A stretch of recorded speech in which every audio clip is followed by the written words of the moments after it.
Hawkeye. By David Cory. Wild Geese.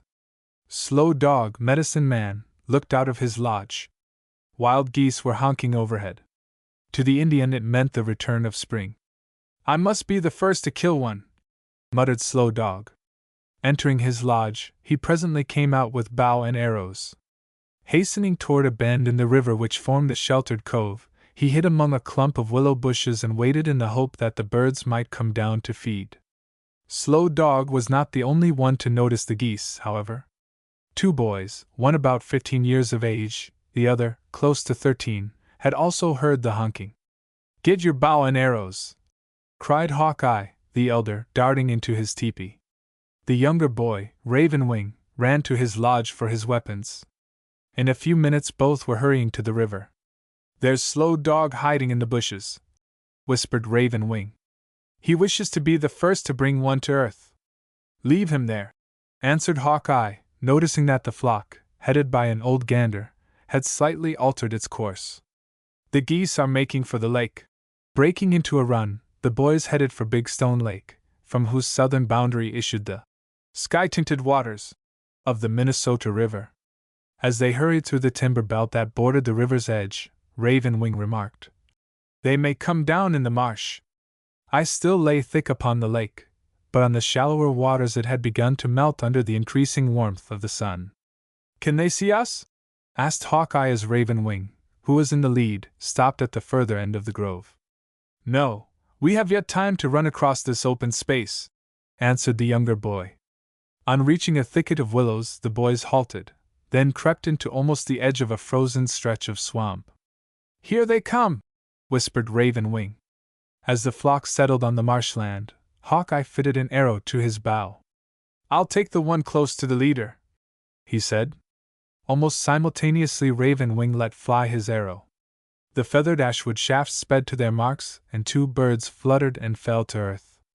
Alarmed at the fall of their comrades, the flock rose in the air, but before they could get beyond arrow range, two more birds dropped to earth. "We've outwitted Slow Dog," chuckled Hawkeye, as he made his way over the half-frozen ground to pick up his birds.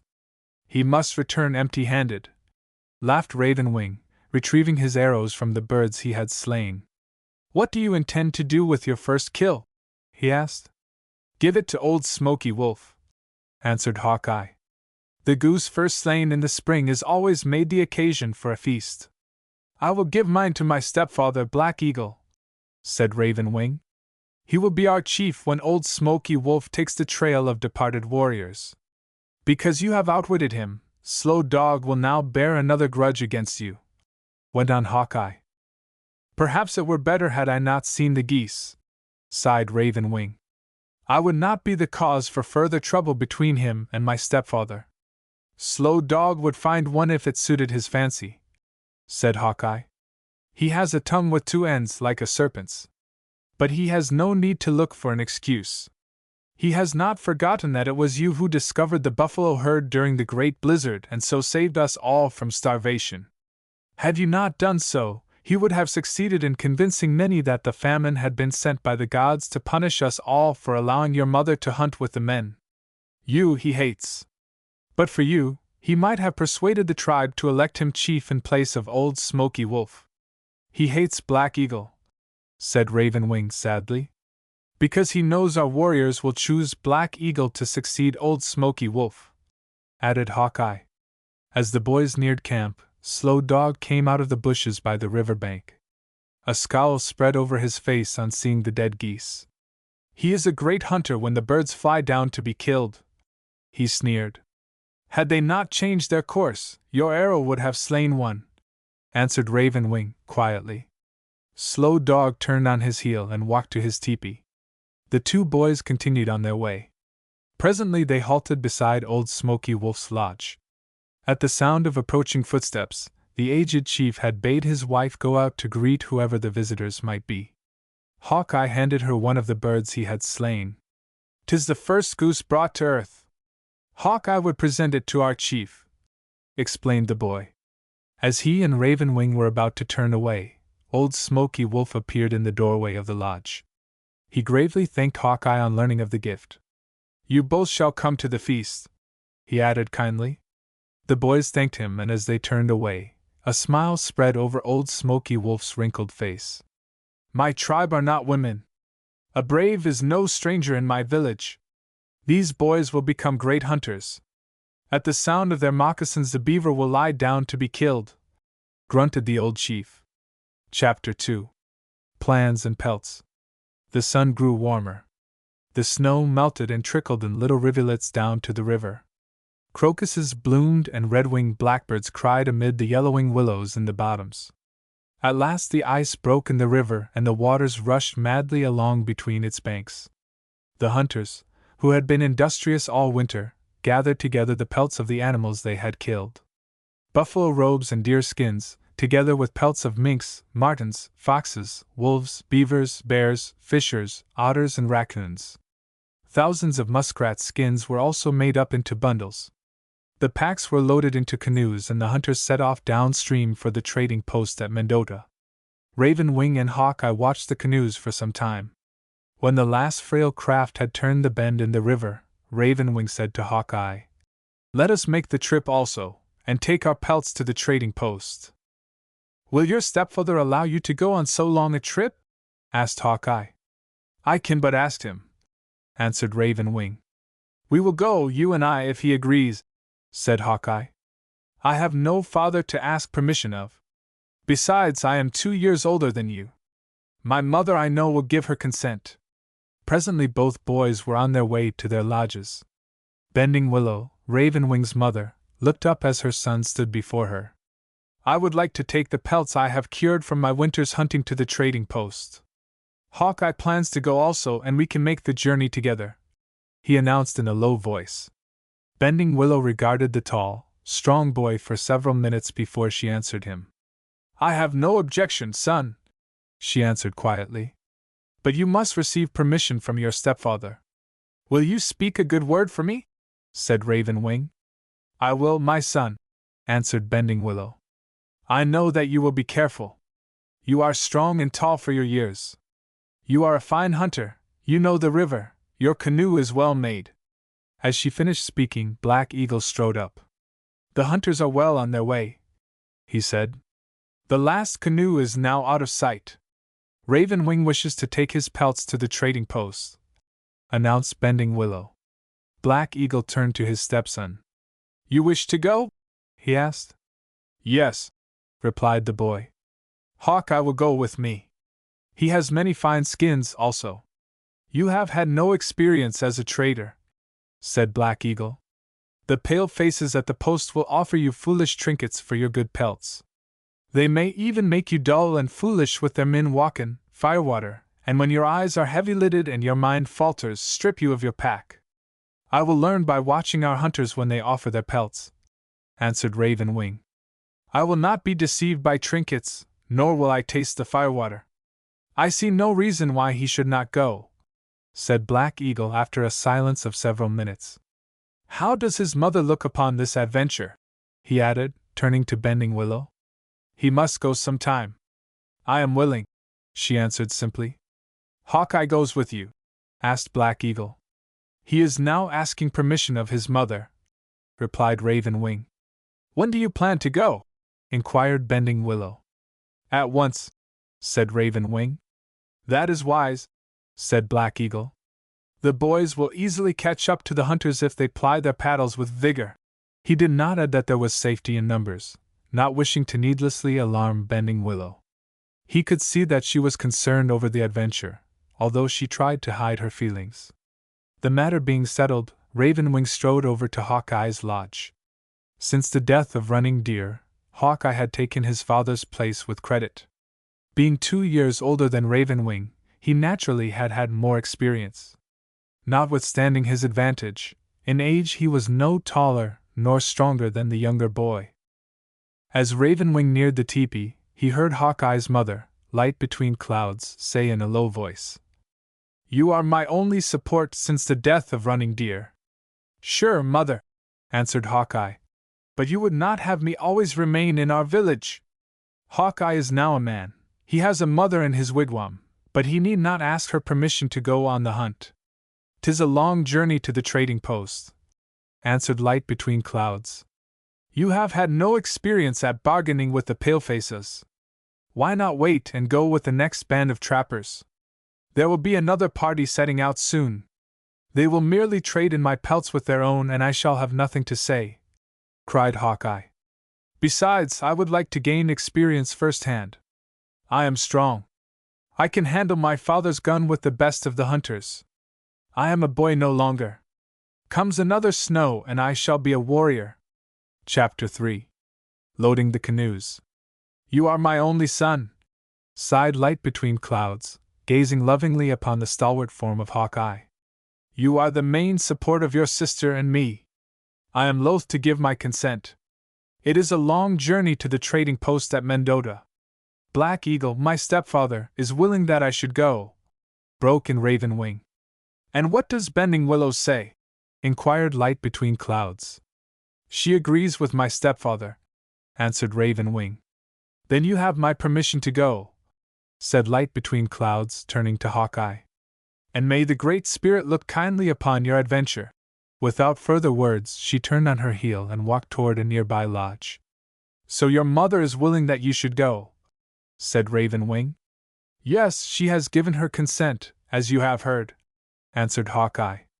"Why did she leave us so suddenly?" asked Raven Wing, doubtfully. "She has gone for moccasins, I think," replied Hawkeye. "My grandmother is skillful at making them. She always keeps a supply on hand." "You have more pelts than I have," remarked Raven Wing, lingering a moment to watch Hawkeye deftly pack the skins in several bundles of convenient size. "We will need 2 canoes, yours and mine," said Hawkeye. "But should one be damaged during the trip, we can get along with one. We must lose no time in starting." "I will be ready as soon as you are," answered Raven Wing. He returned to his lodge, gathered together his pelts, which were already packed in several bundles, and carried them down to the river. Hawkeye, having more experience, attended to the loading of the frail vessels. During the loading and packing, Ohitika, Hawkeye's favorite dog, watched the proceedings in silence. Except for an occasional wag of his tail, he stood still, showing no impatience. "I would like to take Ohitika," said Hawkeye. "He is my favorite dog, my friend. My father found him in a deserted Chippewa village 5 years ago. He was but a puppy then, his mother and the rest of the litter had been killed by wolves, and father discovered him lying in an old woodchuck hole. Father bundled him in his blanket and brought him home to me. I named him Ohitika because he was so brave even as a pup. At first he was my playmate, but he has become my hunting companion. I hate to leave him behind. But to make room for him it will be necessary to place one of my packs in your canoe." "That can easily be done," answered Raven Wing. "I have fewer packs than you." "I shall take my father's gun also," went on Hawkeye, as he transferred a bundle of pelts to Raven Wing's canoe. "I am glad that I have learned to use it. It is a fine gun, as Running Deer, my father, often said. He was not given to boast of his prowess as a hunter, but always claimed it was due to his gun that he rarely missed the mark." "I must have a gun," cried Raven Wing. "A fine gun, like yours. Do you think my stock of pelts will bring me one?" "If you are clever at trading," answered Hawkeye with a chuckle. "And if not," he added kindly, "you shall have some of mine to fill in." When the last pack had been carefully loaded, Hawkeye looked critically at his work. "You have displayed much skill," observed Black Eagle, who came up at that moment. "I took pains to watch the hunters load their craft at sunup," said Hawkeye. "Safe carriage depends on good loading as well as skill with the paddles," said Black Eagle. "Be sure you reload as well after making portage below Lac Capar. You will come to a succession of rapids after leaving the lake behind you." Black Eagle might have said more had not Bending Willow at that point arrived with a bundle. "I have brought you maple sugar," she explained, handing the package to Raven Wing. "'Tis some that I had on hand from the sugar camp." As she finished speaking, Light Between Clouds came running toward them. "These dried buffalo tongues will come in handy should you not find plenty of game," she cried, giving the bundle to Hawkeye. Sensing that the departure was at hand, Ohitika waited no longer, but leaped lightly into his master's craft. Stepping into their canoes, the boys raised their paddles, then dipped them into the water and made for the middle of the river. Chapter 4. Jealous Slow Dog. From his teepee, Slow Dog gloomily watched the departure of Raven Wing and Hawkeye, and his roving eye fell on the graceful figure of Bending Willow, who was waving a brave farewell to her only son, now fast becoming a young brave. Bending Willow was the daughter of a haughty chief of the Spirit Lake and Leaf Dweller Sioux, and was considered the most beautiful woman in the tribe. When widowed at the age of 20, she had bravely assumed the care and bringing up of her son. Slow Dog had early realized that if he married her his influence in the tribe would be greatly increased, and resenting her preference to cherish in widowhood the memory of her husband, had been a persistent although an unsuccessful suitor.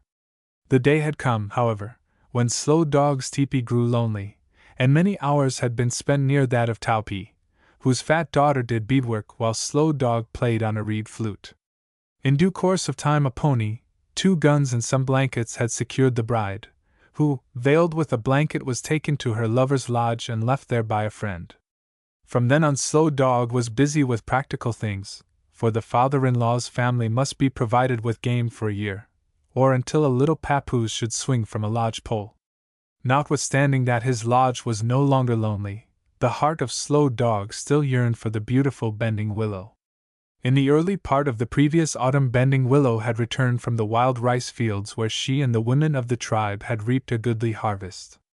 Assisted by a young squaw named Wadutah, she had pitched her teepee in one of the villages of the Sisseton Sioux along the southern shore of Big Stone Lake.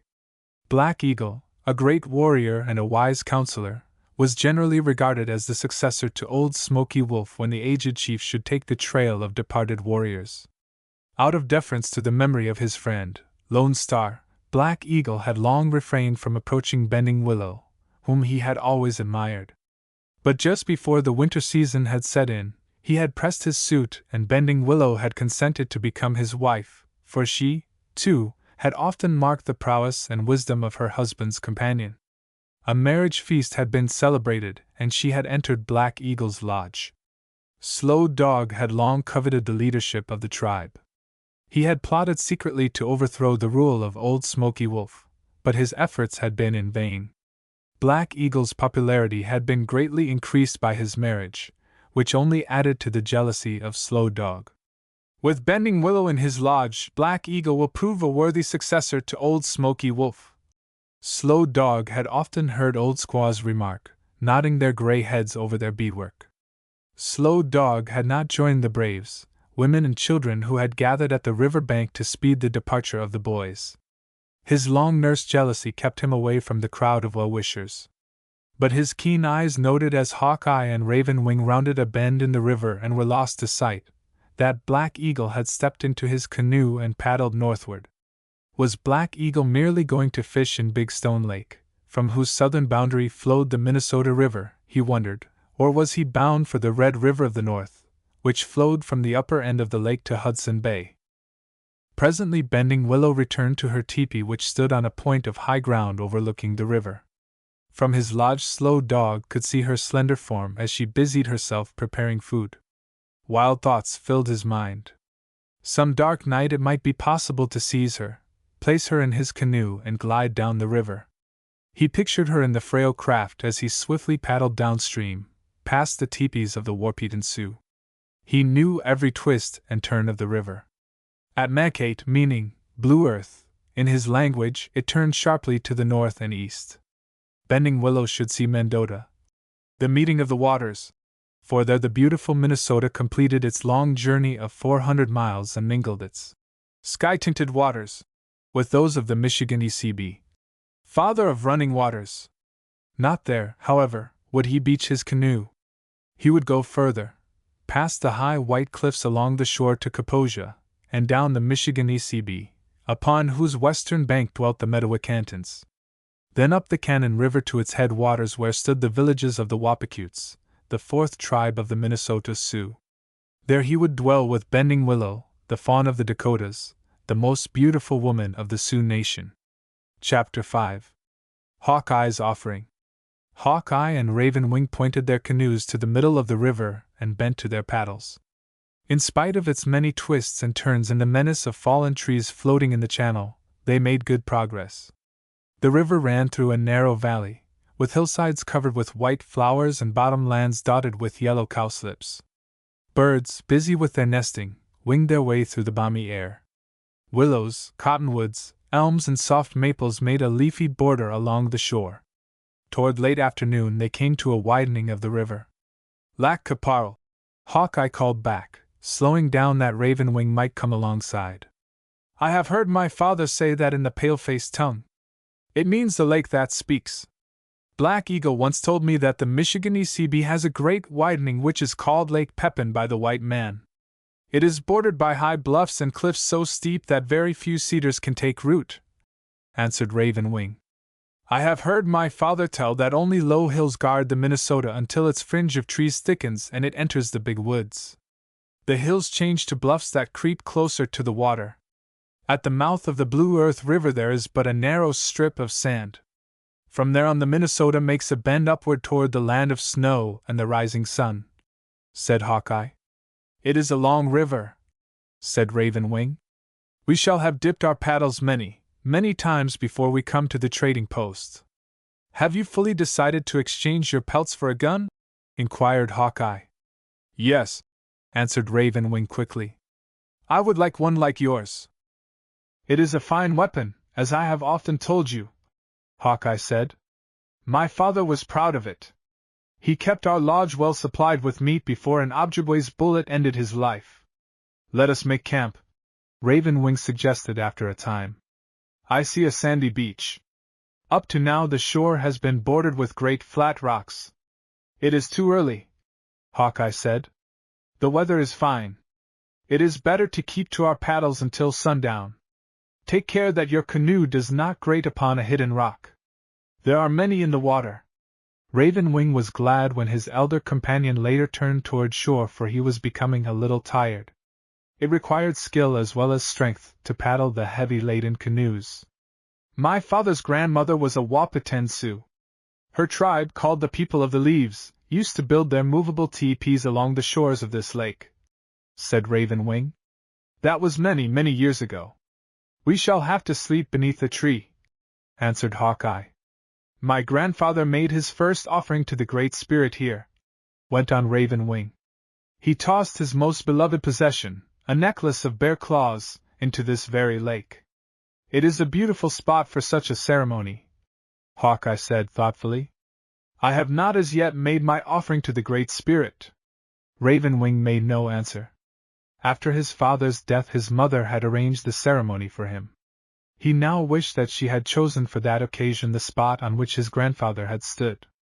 As the canoes scraped bottom, Hawkeye said, "I will here offer my most valued possession to the Great Spirit." Stepping on shore, he opened a doeskin pouch that was fastened to his belt. "Your necklace of panther claws!" exclaimed Ravenwing as Hawkeye drew forth his prized trophy. "Yes," Hawkeye answered quietly. For a moment he held it in his open palm for a last look. Close by rose a great boulder of granite. Clenching his fist about his most beloved possession, he climbed to the top of the rock, and stood facing the lake for some little time. Then, holding the necklace in his right hand, he cried, "O Great Spirit, I implore you to command the sun, moon, and stars to make my path smooth that I may reach the brow of the first hill. O Great Spirit, I implore you to command the winds, clouds, rain, and snow to make smooth my path that I may reach the brow of the second hill. O Great Spirit, I implore you to command the hills, valleys, rivers, lakes, trees, and grasses to make smooth my path that I may reach the brow of the third hill. O Great Spirit, I implore you to command the birds, animals, and insects to make smooth my path that I may reach the brow of the fourth hill. O Great Spirit, make me strong in heart and limb to reach the brow of the fifth hill, upon whose summit are the happy hunting grounds. O Great Spirit, receive my most precious offering." And he flung the necklace far out into the lake. Chapter 6. The Bear. On awakening the next morning after a restful night, Hawkeye said, "Fresh meat tastes better than pemmican. I will take my bow and arrows and see what game I can find. In the meantime you might gather some dry wood and start a fire. After a plunge in the cool waters of the lake, he set out. For some distance he traveled to the north, and on emerging from the timber, he came upon a hillside covered with low bushes. He had set an arrow against the bowstring in readiness for whatever kind of game might suddenly start up. As he looked about, a rabbit darted across an open space. But before it could reach cover, Hawkeye's arrow brought it tumbling to the ground. "Enough for our morning meal," he observed. After retrieving the arrow, he slung the dead rabbit over his shoulder and started on his way back to camp. As there was no special trail leading toward the water, he followed a course indicated by several landmarks he had made note of when first setting out. After crossing an open space, he paused at the edge of the timber belt that lined the banks of the river. He thought he had heard a slight noise in the underbrush. As the sound was not repeated, he strode in among the trees, setting an arrow against the bowstring. Presently he heard a pounding noise followed by a wheeze, and as he peered among the tree trunks, he made out the form of a huge black bear. Surprised for a moment, the bear halted, then with a grunt took a step forward. Unprepared for such big game, Hawkeye dropped into a backward walk, keeping his eyes fixed upon the animal, which now quickened its steps. Raising his bow in continu ing to step backwards, he aimed an arrow at the heart of the bear and let fly. With a cry of pain and rage it tore the barbed shaft from its bleeding side and rushed at him. Before he could fit another arrow to the string, his heel caught on a projecting root, and he found himself sprawling upon the ground. Springing to his feet, he attempted to recover his bow which had dropped from his hand, but before he could pick it up, the infuriated animal was almost upon him. Avoiding its outstretched paws, he ran toward the river. As he went crashing through the tangled underbrush, he felt for his hunting knife. Although somewhat relieved at finding it still in his belt, he knew that his strength and skill would be unequal to the task of slaying the ferocious animal. His principal hope lay in reaching the spot where Raven Wing had kindled the fire for their morning meal. Once there ahead of the bear, he could rely on Raven Wing and the loaded gun he had left with him. Soon, however, this hope disappeared. The bear was gaining on him. Due to its great weight, it easily crashed through the thick underbrush and tangled vines that impeded his own progress. Closer came the great lumbering animal, and he could almost feel its hot breath upon his neck as he fought his way through a dense thicket toward the river. Continuing on as best he could, he came to an open space, covered with wide, flat rocks. A short distance ahead rose a giant boulder. Scattered about its base lay a number of big rocks. Leaping upon one of them, he managed to jump to a narrow ledge upon the almost perpendicular side of the great boulder. From there he worked his way up to its flat-topped surface by clinging to crevices and projecting pieces of granite. Chapter 7. The Kill. The bear had made straight for the big boulder. Discovering that even by standing on its hind feet it could not reach the ledge upon which Hawkeye had leaped from the nearby rock, it came down on all fours and began to circle the base of the boulder. On coming to a point where the base extended for some considerable distance, it managed to climb up the steep incline by means of its strong claws. At a point further up, however, the flat surface of the summit projected like the rim of a hat, and forced the panting animal to merely cling to its position. At length it managed to get one front paw over the edge. At once Hawkeye stabbed it with his knife. Roaring with pain, it pulled it down. After a few minutes it worked its way to one side where the rim was less pronounced, and getting a firm hold on a shelf of rock with its hind feet, again stretched over a front paw. Before Hawkeye could use his knife, its other paw came above the rim, and its head appeared. Growling and showing its teeth, it dug the claws of its hind feet into the slanting rocky side and raised itself. Hawkeye had only his knife. No loose rocks lay upon the flat surface. Holding it firmly in his fist, he began to maneuver for a fatal plunge at the animal's throat. But the knowing beast kept its head in motion, making it well nigh impossible for him to avoid her gaping jaws. For several minutes he attempted to plunge the sharp blade into its throat. Suddenly the foothold it had managed to maintain with its hind feet gave way, and in order to avoid plunging down the side of the great boulder, the bear desperately pressed its chin upon the top of the rim to keep from falling. The animal's mouth now being closed by the pull-down of its body, and its head held rigid by its weight, Hawkeye seized the opportunity he had been waiting for. Advancing cautiously with knife in hand, he came down on his knees and whipped the sharp blade across the side of its throat. The hold of its front paws weakened, its head slipped off the ledge top, and its heavy body hurtled to the ground. For a short time the mortally wounded animal rolled about, moaning and pawing the ground until, with a final quiver, it lay still. Hawkeye climbed down the rock and gazed silently at the huge body. Then looking up into the sky, he murmured, "O great mystery, my heart is glad that you have aided me to gain a necklace of bear claws. My spirit sings because you have looked with favor upon the offering of my most beloved possession." Squatting down beside the bear's body, he lifted one of the paws and carefully examined the great claws before commencing to remove them one by one with his knife. When all had been cut away, he placed them in the doeskin pouch that hung at his belt. He also slit the pelt down the belly and cut a number of juicy steaks. "I will return with Raven Wing for the pelt," he thought, as he retraced his steps to the spot where he had dropped his bow and quiver of arrows. After some little distance he came upon them and the body of the rabbit which he had killed. As he made his way back to the shore, he noticed that the sun was high in the heavens. Raven Wing by this time must be wondering what had kept him away for so long a time. Quickening his steps into a run, he soon came to their beached canoes. A fire which had been kindled on the sand had burned down to a heap of dead ashes. He looked about for Raven Wing.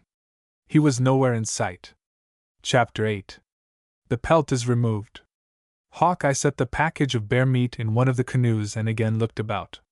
Noticing that his gun had been taken from the canoe in which he had left it, he concluded that Raven Wing had grown tired of waiting for him to return. Not having tasted food since the previous evening, he took out some pemmican and commenced to eat. His appetite somewhat satisfied, he stood up and again looked about him.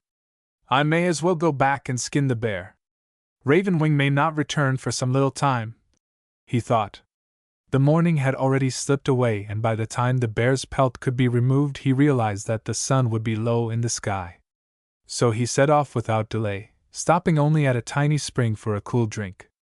On nearing the spot where he had first encountered the bear, his ears caught the sound of someone treading softly. As he slipped behind a tree trunk and fitted an arrow to his bowstring, he heard Raven Wing's voice calling. "Thought at first you might be the mate of the bear I killed a while ago," cried Hawkeye, coming out into the open. "What? You say you have slain a bear?" exclaimed Raven Wing, dropping a couple of prairie chickens which he had shot. "Come, I will show you my kill," answered Hawkeye. "I was following your trail from the hillside when I caught sight of you at the edge of the timber," explained Raven Wing. "From what I now see of the trail, I should judge you were being chased by the bear." "I was," admitted Hawkeye, with a grin. "But it was no laughing matter at the time, as you will soon see for yourself." Presently they came to the rocky, flat open space. As Raven Wing advanced and caught sight of the animal's huge form lying close to the base of the giant boulder, he uttered a cry of amazement. "What a bear!" he cried. "But look! Someone has already removed the claws." "They are safe in my doeskin pouch," answered Hawkeye. "I wish to make sure of a necklace of bear claws before leaving the body."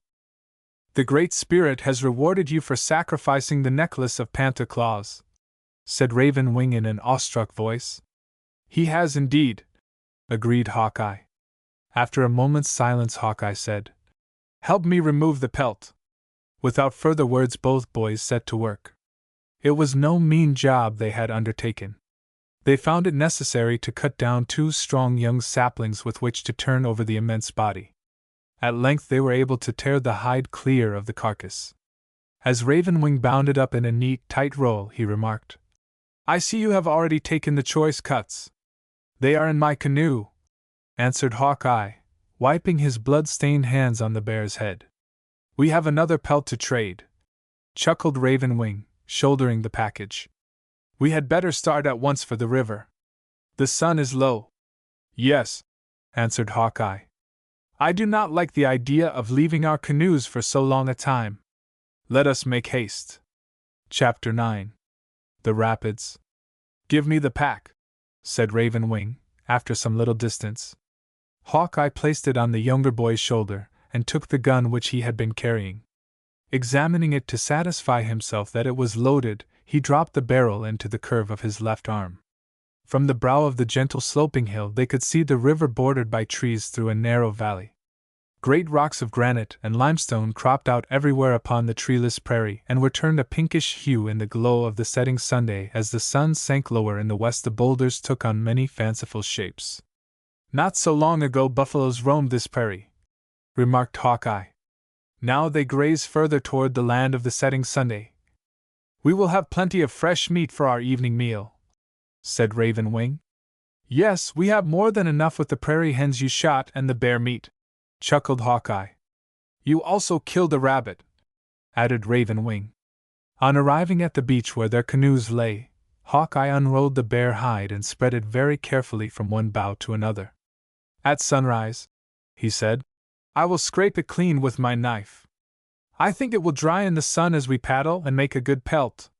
Raven Wing collected an armful of dry wood and started a fire. Before long both hungry boys were enjoying a hearty meal of prairie hen and rabbit meat.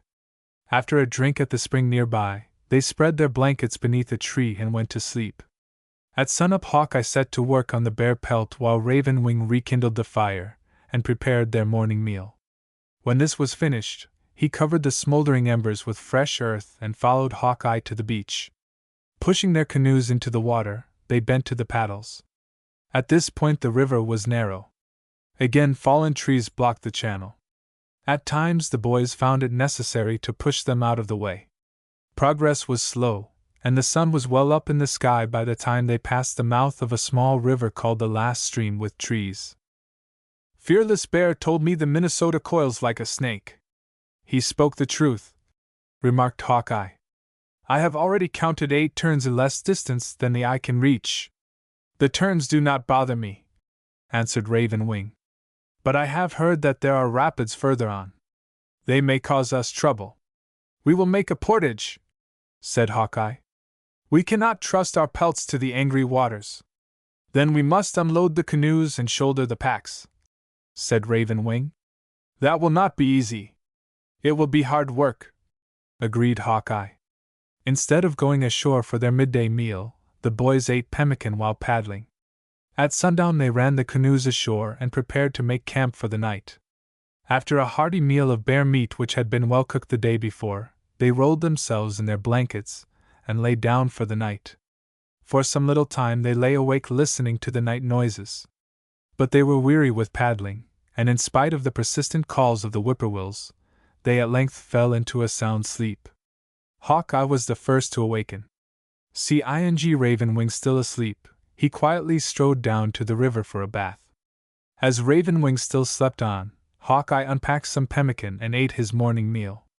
Presently Raven Wing awoke, and seeing that Hawkeye was about ready to launch the canoes, he hurried down to the river to bathe. He would have launched his own craft had not the elder boy wisely counseled him to first make a hearty meal. Before long they were both out on the river. On coming to the rapids, Hawkeye grounded his craft on a narrow strip of sand and unloaded. As soon as Raven Wing had placed his packs upon the sand, Hawkeye said, "You and I will shoulder my canoe and carry it beyond the rapids." Waist high in the tumbling waters they bore it to quiet water and laid it on the shore. When Raven Wing's canoe had been safely transported, they returned for the packs. One by one these were carried through the rapids without mishap. The canoes were then pushed into the water and reloaded. Once more the boys took their seats and paddled downstream. Chapter 10. The Beaver Dam. During the next few days the boys made good progress. They passed the Yellow Medicine, Sparrowhawk, and Redwood rivers. On the 4th day, when but a few miles above the mouth of the Cottonwood, Raven Wing said, "Let us go ashore. It is time we ate." So they beached the canoes on a sandy shore. Hawkeye took out pemmican and dried bear meat from a pack and sat down beside Raven Wing. When their hunger was satisfied, Hawkeye said, "I think there may be beavers upstream," pointing to a rivulet that emptied into the Minnesota a short distance from them. "If so, and there are many, we can come here later on and get pelts. Shall we see?" "By all means," agreed Raven Wing. "Let us go at once." Picking up their bows and arrows, they started off. Following the winding course of the stream for a considerable distance, they came to a dam which held back the water and formed a fair-sized lake. At once the boys knew that it had been built by beavers. The musquash, sometimes called the muskrat, although it ought to be called the musk beaver, because it is really a beaver and no rat at all, never builds dams nor digs canals. It has a flat tail like the beaver and not at all resembling the tapering tail of water rat. It builds houses, much like the beavers, only smaller. "We will not forget this spot," chuckled Raven Wing. "We will get many pelts on our next visit. No one shall learn of its location," added Hawkeye. "We will get the pelts for ourselves. The dam is in fine condition," said Raven Wing, who had climbed up upon it. Not a beaver was to be seen, however. The wary animals had dived out of sight at hearing the boys approach.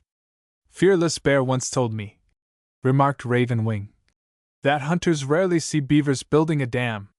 He says that they build at night, and that it is no easy matter for a hunter to watch them." "The musquash is easier to hunt," said Hawkeye. "But he is less than half the size of the beaver. Besides, his pelt is not so valuable." "I've seen a beaver caught that weighed almost 80 pounds, said Raven Wing. "It had beautiful fur and a tail as big as a musquash." "No fur on its tail," laughed Hawkeye.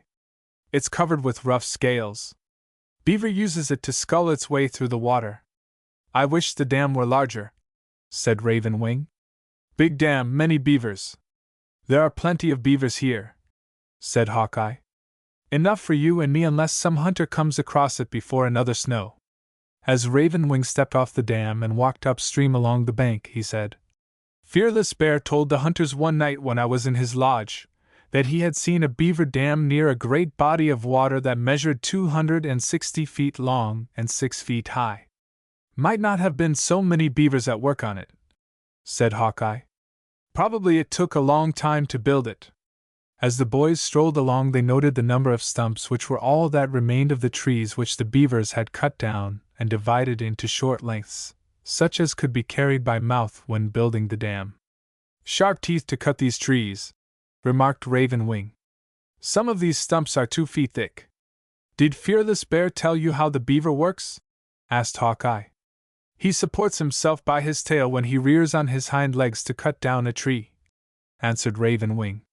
"With his teeth he cuts the wood as neatly as a hunter cuts it with his hatchet. No nibbling like a mouse," went on Raven Wing. "He makes a neat job, and can even make the tree fall in the direction he wishes." "What else did Fearless Bear say?" asked Hawkeye. "When the beaver has cut the tree into short lengths, he drags the cuttings to the place where he is to build the dam. He brings the branches, too, in his mouth and rolls stones along the shore to pile on them and hold them in place. At first the dam is rough and loose, but the beavers keep constantly at work, smoothing and pressing it down and stopping all the gaps with clay and pebbles from the bank. As time goes on, it becomes overgrown with grass and bushes and looks as if it were a natural bank, just like this one," said Raven Wing. "After a freshet, beaver must make repairs," remarked Hawkeye. "Fearless Bear told me he once made holes in a dam and during the night watched the beavers patch up the damaged places," laughed Raven Wing. "I wouldn't care to be a beaver," said Hawkeye. "It must be tiresome to live under the ice roof of a pond. I've noticed how the beavers sport and play when the ice breaks up." Raven Wing turned on his heel and pointed to a beaver lodge. It stood not far from the bank, its roof above the water line. Both boys were well aware that the beaver builds the doorway to his lodge well below the freezing line. As they both stood looking at the deserted lodge, Raven Wing said, "Beaver often has 2 openings down deep in the water. Through these hidden entrances he drags branches and pieces of bark up to his dining room, which, being above the water line, is dry and comfortable." "Come," said Hawkeye. "Let us go back to our canoes now. We have seen enough for today." As they strode toward the Minnesota River, Raven Wing said, "I shall trade some of my pelts for steel traps. With these we can catch the beaver more easily than by spears." "I will too," said Hawkeye. "We will not have to bait the traps," went on Raven Wing. "Fearless Bear tells me to merely rub them with some odor or essence of which the animals are fond. That will be easy, grinned Hawkeye. Presently they rounded a bend in the little stream and came to the spot where they had beached their canoes. To their dismay they found that they had disappeared. Chapter 11. Toe prints in the sand. For a moment the boys stood silent and uncertain. Hawkeye was the first to speak. "Follow me," he cried, and ran down the bank of the little stream. He soon came to a sandy point where its waters mingled with those of the Minnesota. "Look," he said. "One of our heavy loaded canoes went aground here." And he pointed to deep marks in the sand. "And here are the toe prints of the thief who pushed them off. He has gone downstream with them," said Raven Wing.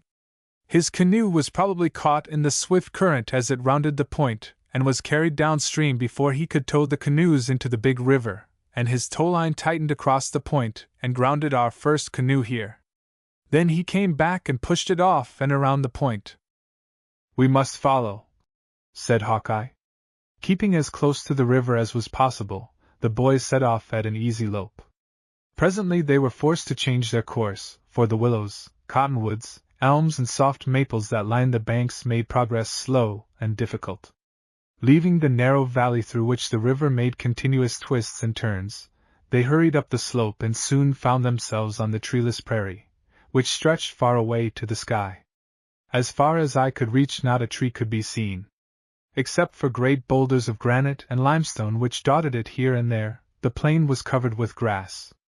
As they turned to follow a course parallel with that of the river, Raven Wing thoughtfully remarked, "We are not sure that our canoes are being taken downstream."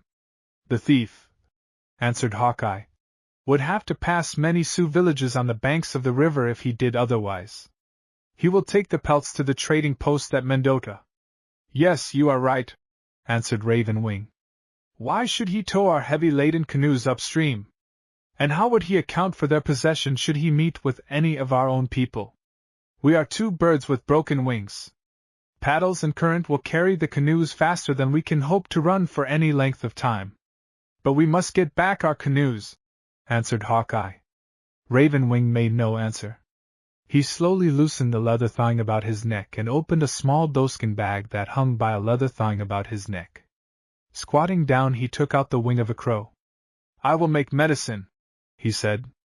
After some little time he replaced the crow's wing in the doeskin bag and fastened the leather thong about his neck. "The great mystery bids me remember how the river runs," he said. "And how does it run?" asked Hawkeye. Tightening its string until the bow was shaped like a half-moon, Raven Wing laid it upon the ground. Placing an arrow, pointed outward, at the center of the curved ash wood, he said, "This arrow points to the ever-summer land." Setting another arrow, with feathered end against the bowstring at a point halfway between the tips, he dropped a pebble beside it and said, "This arrow points to the land of snows." When a third arrow, pointed outward, with two pebbles beside it, had been placed at one tip of the bow, he said, "Thither lies the land of the rising Sunday." The fourth and last arrow he laid with stone head pointing outward, at the other tip of the bow. Then, having placed 3 pebbles beside it, he said, "Thither lies the land of the setting Sunday." "The great mystery is kind," remarked Hawkeye. "He has bid me remember my stepfather's description of the Minnesota's course," answered Raven Wing. "And now what do you propose to do?" asked Hawkeye. "We will make a trail across the prairie towards the rising sun straight as the flight of an arrow." "Come, let us start," answered Raven Wing. At once both boys set off at an easy lope. Ohitika bounded ahead, flushing a flock of ground sparrows which chattered loudly at the interruption to their grassy nest building. But to the clamor of their voices and whirring wings the dog failed to see a badger which was burrowing in the sod. As the boys pressed on, larks and blue birds filled the air with song, prairie wolves skulked away to grove and swale, and rattlesnakes glided over moist places to rocky shelter. High up in the sky a sandhill crane, northward bound in lonely flight, sounded a far-off call. "'Tis a good omen," cried Hawkeye. Chapter 12. Across the prairie. As the sun rode slowly down the sky and past the barriers of the low-hanging clouds, a herd of tiny pronghorned antelopes scampered near for a closer view of the boys and dog. "Down, Ohitika!" Hawkeye commanded. "We need fresh meat." he added, turning to Raven Wing. But they are beyond arrow flight, answered the younger boy. They are inquisitive animals, said Hawkeye. I will try to bring them nearer. Let us lie down and see if I cannot attract their attention. Both boys dropped to the ground. Hawkeye fastened a moccasin to one end of his bow and slowly waved it to and fro. In a few minutes an antelope came slowly toward them. Pausing now and again, it gradually came within range. In the meantime Raven Wing had set the head of an arrow against the string. At length he let it fly. The stricken animal gave a leap into the air and fell to the ground. Its frightened comrades galloped away and were out of range before Raven Wing could send out another arrow. The sun was now near its setting, so the boys decided to make camp close to a great boulder. From a clump of low bushes Raven Wing gathered enough dry twigs and leaves to make a small fire, and before long strips of antelope meat were roasting over the flames. The bushes grew around a tiny spring, at which they drank and satisfied their thirsts before they sat down to eat. When the meal was ended, Hawkeye said, "Let us cut up the choice parts of the antelope into thin strips. These can be hung from a strip of hide and allowed to dry in the sun as we journey on." For some little time before darkness came down the boys were busy preparing the meat for drying. "We will get up with the sun," said Hawkeye, as he stretched himself on the ground. At the first pale tint of dawn the boys awoke. After drinking and bathing at the spring they ate heartily of the portion of well-cooked meat that remained from their evening meal. Taking another long drink at the spring, they hung their bows from their shoulders and lifted the leather thong with the strips of meat from the bush tops. "The wind and the sun will soon dry the meat," remarked Hawkeye, taking hold of one end. Raven Wing grasped the other, and they set off over the short, light green, hair-like grass of the upland. Dew glittered on stem and flower as the sun rose higher. Now and again the peep of the prairie chick or the call of the plover came to their ears. As they neared a rocky ridge a badger slipped into his den. At length Raven Wing remarked, "Very soon we should come across a trail to the river." "The trail of the pale-faced trader Renville?" inquired Hawkeye. "Yes, 'tis wide and well worn by the wheels of his carts and the hoofs of his oxen," answered Raven Wing. As the sun reached the middle of the sky, Hawkeye stopped. Dropping his end of the leather thong, he said, "We have not yet found the trail. Let us spread apart. I will follow a line running between the land of snows and the rising Sunday. You go forward slantingly toward the ever-summer land. But neither of us may go far without again setting face toward the rising Sunday. By so doing, one of us may come upon the trail as we journey toward the upward bend of the river. We must keep within the sound of each other's voice," cautioned Raven Wing. "Yes," agreed Hawkeye. "I will shoulder the meat. It is by now quite dry." Making a bundle of the strips, he set off at a slant towards the north. Raven Wing veered towards the south. Before long he halted at a faint, distant call from Hawkeye. "He has come across the trail," said Raven Wing to himself. Turning toward the north, he broke into a run. As he came to the ridge of a low swell of ground, he saw Hawkeye. In a few minutes he stood beside him. "You have found the trail," he laughed, perceiving the sunken track made by cartwheels. "Yes, but we must go fast to catch the thief," answered Hawkeye. "We must gain a point of vantage on the bank ahead of him. Once there, we can lay plans to recover our stolen canoes." Chapter 13. The boys are taken prisoners. The sun set, and it set again. Raven Wing and Hawkeye pushed on across the prairie toward the Minnesota River. They had left the trail and were veering toward the north. "It would not be wise to make the great ford called by the white men Sioux," Hawkeye had said. "We must come at a fair distance from there down the river to a point where the banks are high and the timber heavy. We will continue to journey through the night until the river is in sight," answered Raven Wing. Hawkeye grunted in assent. Once only did they pause for water at a spring in the midst of a clump of cottonwood trees. As the sun rose they neared the river, and soon after they were camping not far from a bluff, eating their breakfast beside a small fire, which sent so thin a column of smoke into the air that it was almost dissipated before it reached the treetops. When the meal was over, Raven Wing said, "I will take Ohitika and keep watch over the river while you get some sleep. Armed with his bow and arrows, he strode off toward the brow of the bluff.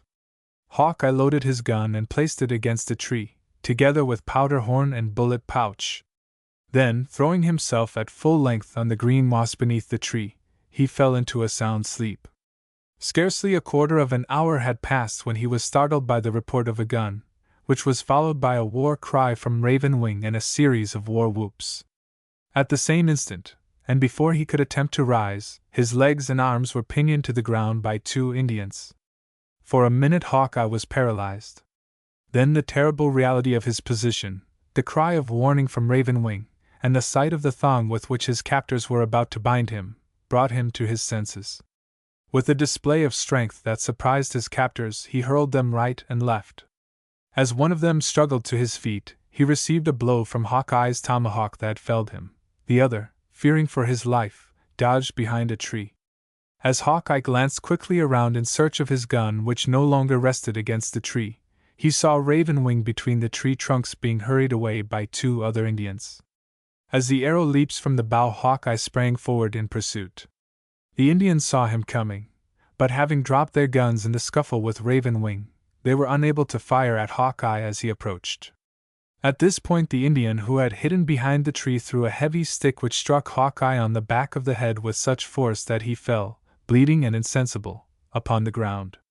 When Hawkeye recovered from the effects of the blow, he found himself lying on the cold earth in total darkness, and firmly bound hand and foot. In vain he tried to break the leather thongs. He called loudly for Raven Wing, hoping his friend had somehow escaped and would come to his aid. But only echoes of his own voice answered him. The dreadful thought now flashed across his mind that the enemy had buried him alive in some dark cave. At length the grey dawn shone in upon him, and showed that he was in a deep hollow in the bluff overhanging the river.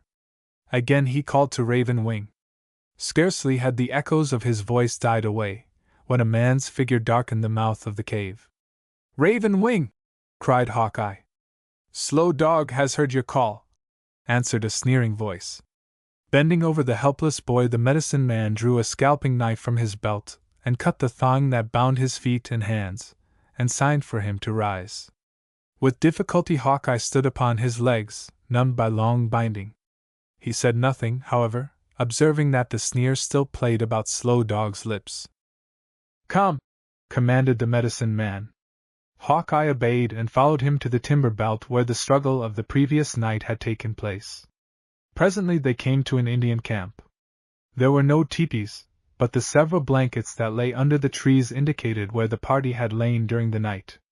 A Chippewa Indian squatted beside a fire, holding Hawkeye's dog by a leash. Chapter 14. Hawkeye's Revenge. From the fact that the camp was without teepees or squaws, and the Chippewa's face was daubed with red paint, Hawkeye knew that he had fallen in with a small party on the warpath, but he could not account for the medicine man's presence with the Sioux's hereditary enemy. As he thought over the matter, Slow Dog's detaining hand gripped his shoulder. "Son of Running Deer," said the medicine man, "I have no cause to quarrel with you. But between Black Eagle and me there is much bad blood. You shall return to your village. It is mine no longer. Say to old Smoky Wolf that I have become a Chippewa, that I and my Chippewa brothers will soon pay a visit to his village to take scalps. Say to Black Eagle that I shall hold his stepson a captive." As he finished, Ohitika gave a sudden spring, whipping the leash from the hand of the Indian beside the fire. Leaping across the ground, he sprang at Slow Dog's throat. As the medicine man raised his foot and kicked the animal, Hawkeye dealt him a blow between the eyes and darted off, followed by the faithful dog. On coming to a tree against which were propped 2 guns, with powder horns and bullet pouches, he slowed down to pick them up, then dashed ahead. At a distance of 50 feet or more he saw Raven Wing, bound to a tree. One of the guns he had captured carried a ramrod sharpened at one end, and on coming up to Raven Wing, he began to sever the thongs that bound him with the sharpened point. Before he could finish, however, Slow Dog, who had followed, sprang upon him. Staggering forward, Hawkeye fell to the ground, carrying the medicine man with him. As Slow Dog attempted to rise, Hawkeye raised his foot and struck him so heavily upon the stomach that he fell with a groan and lay writhing upon the ground. In the meantime, the Chippeway had come up and, springing like an infuriated tiger toward Ravenwing, drove a knife at the boy's throat. Fortunately, Ravenwing's arms were tied in front of him, so that by raising them he was enabled to ward off the blow. The knife fortunately merely scratched the fleshy part of his left arm, but in doing so severed the thong that bound them. With a mighty wrench Ravenwing burst the thong that Hawkeye had all but severed, and slipped around behind the tree. As the Chippeway again rushed after him, Hawkeye felled him with the butt of his gun. "Follow me!" shouted Hawkeye, and bounded toward the cave in the bluff, which was not more than 50 yards distant. A couple of arrows from the bows of 2 Chippeway Indians who were returning to camp from an early hunting trip followed him. The suddenness of his flight, however, had rendered their hasty aim uncertain, and in another moment he was around and behind the sheltering cliff. With wild yells the Indians darted forward in pursuit. About 30 paces beyond the point of the cliff that hid him for a few moments from view was the cave in which he had spent the night. Quick as thought he sprang up the steep trail to its entrance, and darted in. Crouching behind a ledge of rock close to the entrance, he waited for the 2 Indians to appear. Presently he saw one of them peering around the bend in the cliff wall. Raising his gun to his shoulder, he fired. The Indian's face disappeared from sight, but whether the bullet had hit the mark, Hawkeye could not determine. In the meantime Ravenwing, not daring to run into range of the arrows from the 2 Indians, had darted into the bushes and made for the rocky ground in the rear of the camp. In doing so he happened to pass the tree against which Slow Dog had rested Hawkeye's gun, with shot belt and powder horn. Picking them up, he climbed over the rocks and up to a wooded ridge that overlooked the cave in which Hawkeye had sought shelter. From this high point Ravenwing noticed that the bed of dried-up watercourse led through the bushes towards the cave. Without further delay he hurried down to it, and sped swiftly along between its high bush-bordered banks. But on drawing near to the cave, he was disappointed to find an open space, without tree or shrub, between it and the edge of the bushes. Chapter 15. 2 Good Shots. Peering cautiously out between the heavy undergrowth, Ravenwing saw the 2 Indians, who had pursued Hawkeye, crouching behind a boulder on the opposite side of the open space. He realized that it would be impossible for him to cross the open ground without being hit by an arrow, and he also felt reasonably certain that as soon as they were joined by Slow Dog, they would set off to find him, leaving the medicine man to prevent Hawkeye's escape from the cave. While debating as to what might be the best thing to do, he looked towards the cave and to his surprise saw Hawkeye signing to him from behind a ledge of rock that screened him completely from the view of the enemy. Answering the sign to assure his friend that he had seen him, Ravenwing made a series of signs which were finally understood by Hawkeye to mean that he was to come out and expose himself to the view of the Indians. Stepping out of the cave, he uttered a piercing war whoop and darted back. Slow Dog and his comrades answered with a volley of arrows. This was just what Ravenwing had expected, and before they could again fit arrows to their bows, he dashed across the open space and slipped into the cave, followed by Ohitika.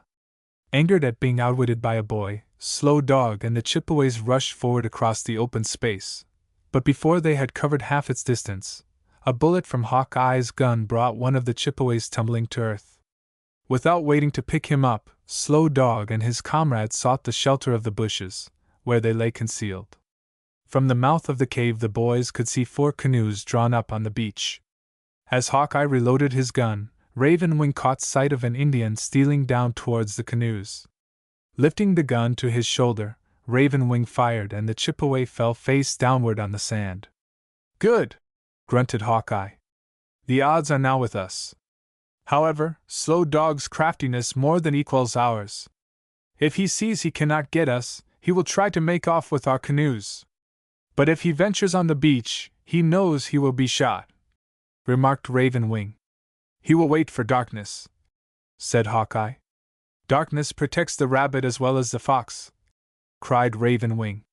As he finished, a low exclamation burst from Hawkeye's lips. "Look," he said. "Someone is stealing through the bushes." "The bodies of the 2 braves still lie upon the ground," said Ravenwing. "Perhaps the brave we left for dead in the camp has recovered." For some time the boys kept their gaze directed toward the canoes, But no second brave dared to venture toward them, although they lay only a few yards distant from the edge of the timber. Slow Dog and his companion were held at bay by the watchful eyes of the two boys. A bullet would be their answer to any attempt to reach the canoes. The canoes now became the chief object of interest to all concerned. Slow Dog realized that if the boys should succeed in reaching the canoes, they could escape. This, of course, they could not hope to do as long as daylight lasted, nor even when night should arrive, unless it were a very dark one, since he and his comrade were armed with bow and arrows. On the other hand, he knew, now that the boys had possession of the guns, that it would be almost certain death to venture on the beach so long as there was sufficient light to enable Hawkeye to aim with his gun. Let them make the first move, thought the crafty medicine man. In the meantime, Hawkeye and Raven Wing were making plans for the coming of darkness. As the sun's last rays faded away and the night began to deepen, Hawkeye moved close to the entrance of the cave. Adjusting his gun to his satisfaction, he marked its position exactly on the rock so that, when the canoes should be entirely hidden from sight, he could make reasonably certain of hitting any object directly in front of them. And in order to show Slow Dog that he and Raven Wing were still on the alert, he shortly aimed at the canoes, which were now invisible, and fired. Chapter 16. Ohitika is wounded. Almost instantaneously a death cry rent the air, proving that the bullet had hit either Slow Dog or his companion. "Ugh!" grunted Hawkeye. "Slow Dog's trick has failed him. The odds are 2-1 in our favor." Hardly had he finished speaking when an arrow struck the ledge of rocks behind which they were crouching. "Slow Dog is no mean marksman," said Raven Wing. "We must not be careless." As Hawkeye reloaded his gun, he noticed, in spite of the gathering gloom, blood stains upon the stock. For several moments he regarded them in silence. Then turned to Raven Wing.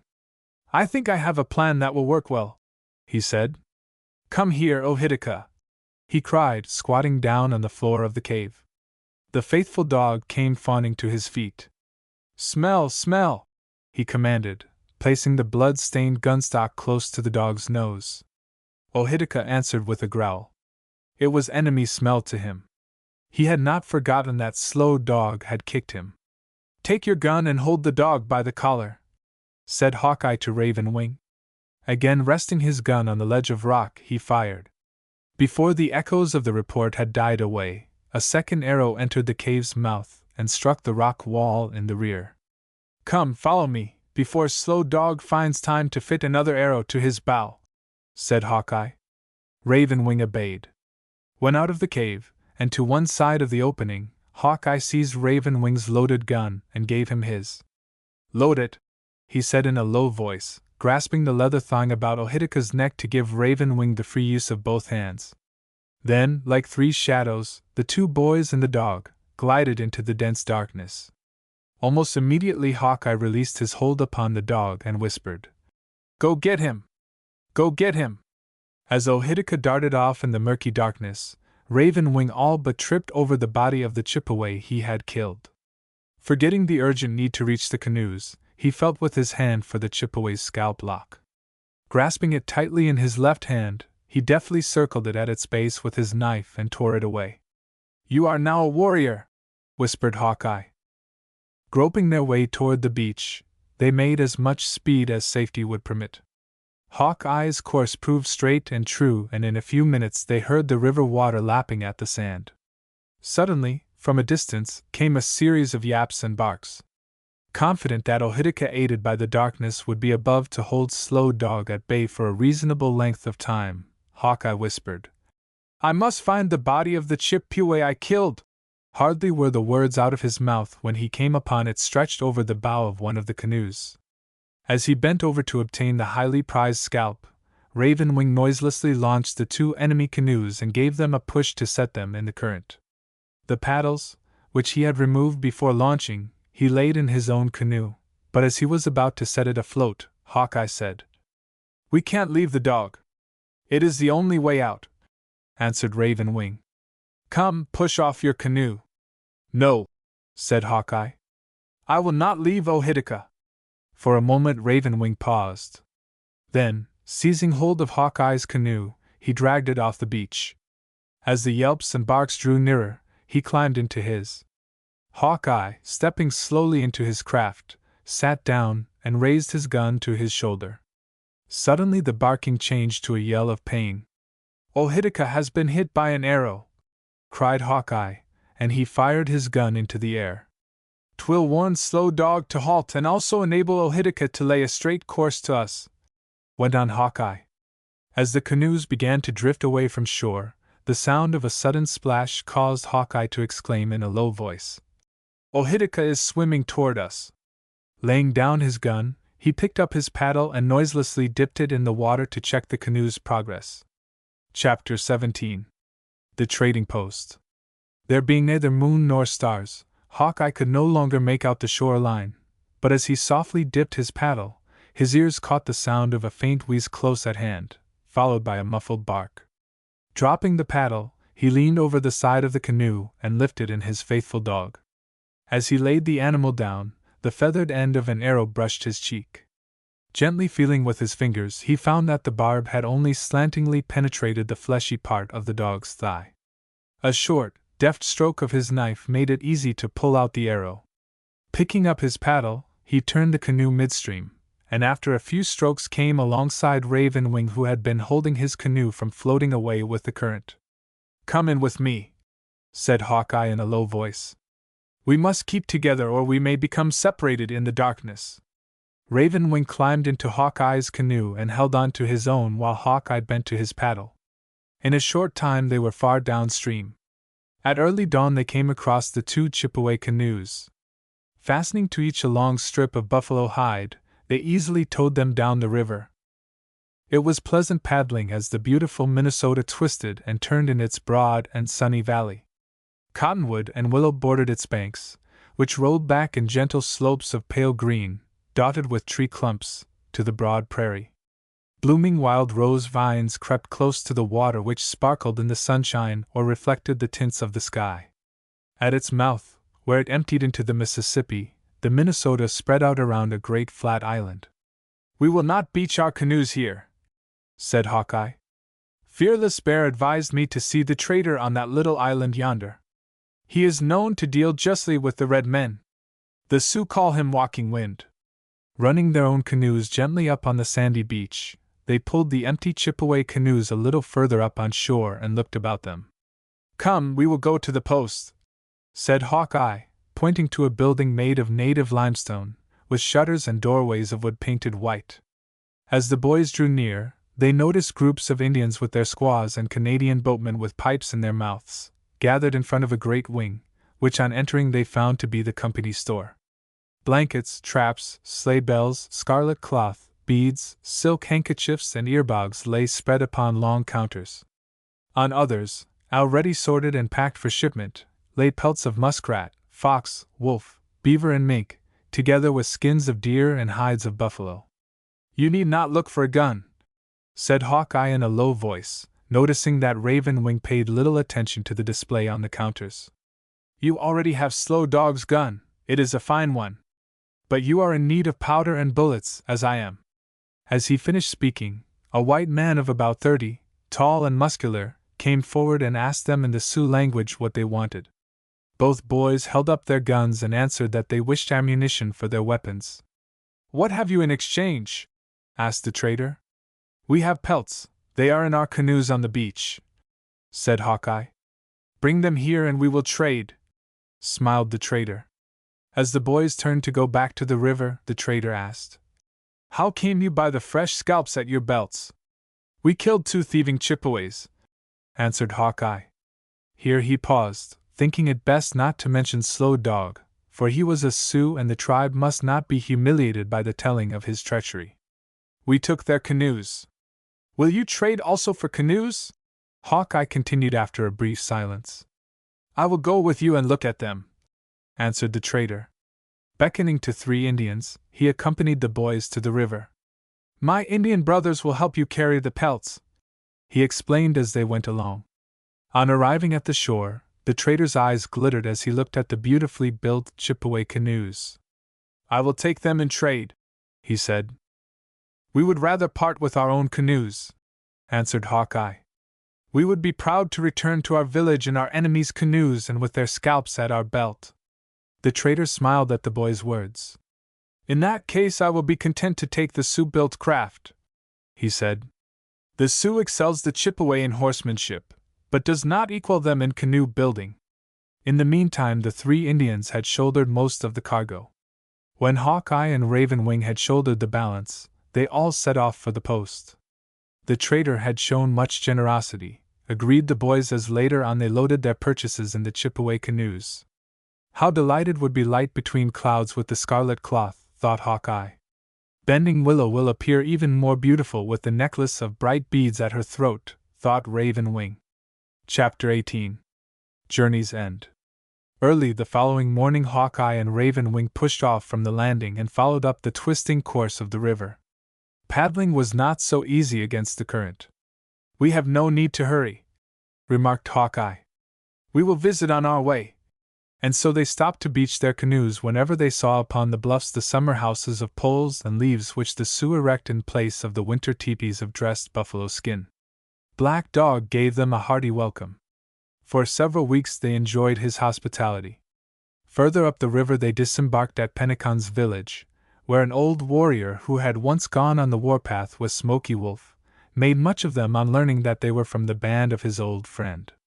"Say to Smoky Wolf," he commanded, as Hawkeye and Raven Wing took leave of the aged brave, "that I predict you will be great warriors."